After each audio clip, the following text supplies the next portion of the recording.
Deklarata e partive politike shqiptare nuk është pjesë e historisë, tha kreu i BDI-s Ali Ahmeti, duke paralajmëruar se pas festës së Bajramit, partitë politike shqiptare do të takohen sërish, ndërsa siguroi se së shpejti në kuvend do gjendet edhe ligji i ri për gjuhën shqipe.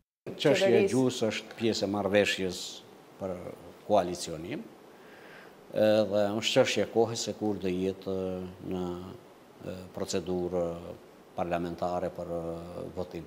Pra, do ndodhë para zgjedhjeve lokale? Tash më zini për fjale, është pjesë e agjendës.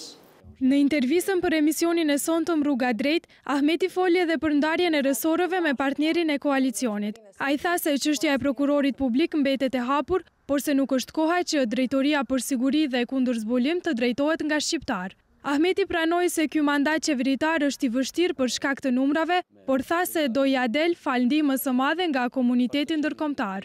Ndër tjerash, Ahmeti tha se vendimi për të koalicionuar me LSDM nuk ishte i imponuar dhe se për këtë vete kishte njoftuar kreun e VMRO-DPM-s Nikola Gruevski, pas çka Gruevski ishte zotuar për hakmarrje.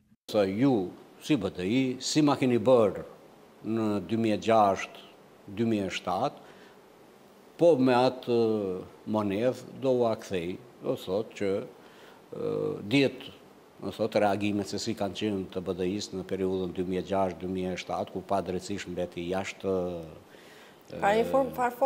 përfaqësimit të elektoratit shqiptar të vullnetit të shumicës shqiptarëve në Republikën e Maqedonisë. Pra në një farë forme ju kërcënoi? Nuk është kërcënim, është një paralajmërim, si ma keni bërë që ashtu do a bëj.